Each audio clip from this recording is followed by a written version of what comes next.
नमस्कार।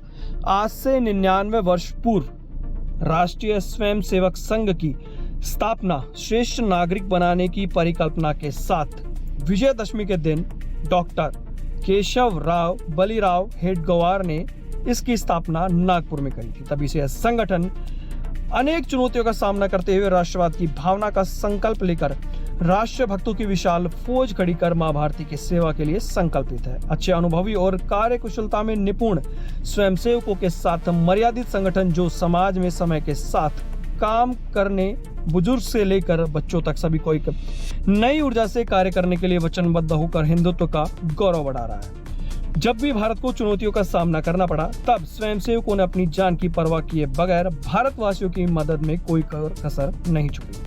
चाहे कबालियों द्वारा कश्मीर पर किया गया हमला हो या कोई भी आपदा हो, स्वयंसेवक कभी पीछे नहीं रहे। संघ एक ऐसा मजबूत संगठन है जिसको वैचारिक मतभेद छू भी नहीं सका और देश का ऐसा पहला संगठन जिसने देश में 99 वर्ष तक लगातार काम किया है और लोगों की संख्या बढ़ती ही जा रही है। दशहरे के मौके पर शस्त्रधारियों के लिए शस्त्र के पूजन का विशेष महत्व है। इस दिन शस्त्रों की पूजा घरों और सैन्य संगठनों द्वारा की जाती है।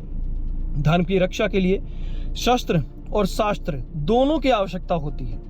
हमारी सत्य सनातन परंपरा ही परिणित्राय व साधुनाम विनाशाय च दुष्कृताम का उद्घोष करती है।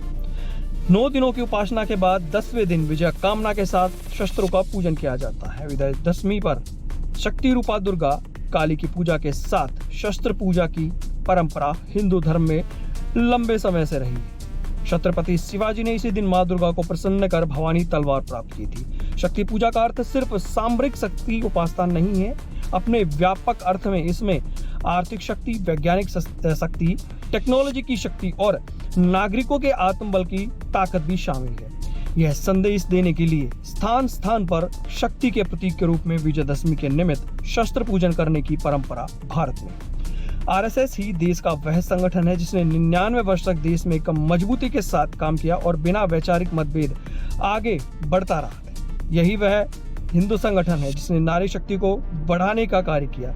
यह संगठन भारतीय संस्कृति और नागरिक समाज के मूल्यों को बनाए रखने के आदर्शों को बढ़ावा देता है और बहुसंख्यक समुदाय को मजबूत करने के लिए हिंदुत्व की विचारधारा का प्रचार करता है। आरएसएस भाजपा का वैचारिक अभिभावक है। आरएसएस को 1947 में 4 दिन के लिए प्रतिबंधित किया गया था तथा इसके बाद स्वतंत्रता के बाद की भारतीय सरकार द्वारा 3 बार प्रतिबंधित किया गया था। पहली बार 1948 में जब हिंदू महासभा से जुड़े नाथूराम गोडसे ने महात्मा गांधी की हत्या की। फिर आपातकाल के दौरान 1975 से 1977, पिछली बार 1992 में बाबरी मस्जिद के विध्वंस के बाद।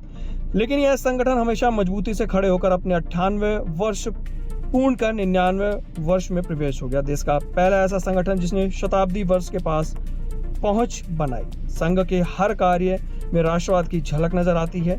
इसलिए संघ ने व्यक्ति पूजा से स्वयं को परे रख ध्वज वंदना को सुनाया और प्रार्थना में भी मातृशक्ति का ही वंदन किया। नमस्ते सदा वत्सले मातृ भूमिये।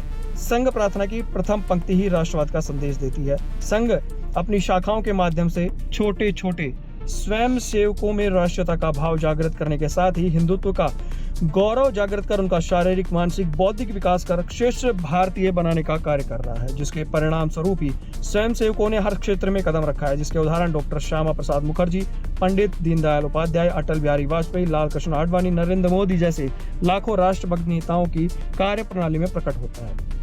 देश के प्रथम प्रधानमंत्री पंडित जवाहरलाल नेहरू ने संघ के राष्ट्रवादी कार्य को देखते हुए गणतंत्र दिवस पर संघ को परेड में भाग लेने के लिए आमंत्रित किया गया था।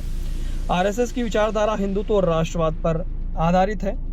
संगठन का मानना है कि भारत हिंदू राष्ट्र एवं संगठन का मानना है कि इसकी संस्कृति और परंपराओं को संरक्षित करना आवश्यक है। आरएसएस ने हमेशा से ही भारत की एकता और अखंडता के लिए काम किया है। आरएसएस का उद्देश्य भारत को एक मजबूत और सशक्त राष्ट्र बनाना है। संघ के कुछ उल्लेखनीय कार्य 1962 का युद्ध, कश्मीर युद्ध जो कश्मीर सीमा पर निगरानी, विभाजन पीड़ितों का आश्रय, कश्मीर का विलय, 1965 के युद्ध में कानून व्यवस्था संभाली, गोवा का विलय, आपातकाल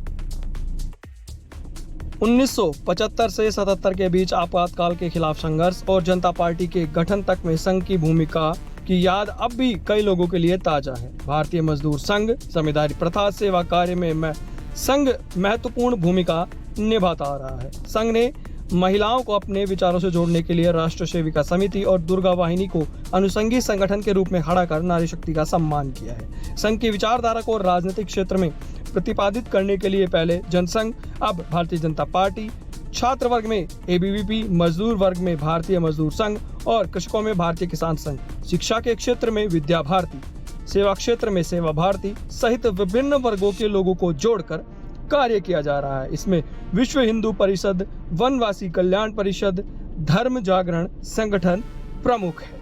डॉक्टर सीमा दादीज की कलम से।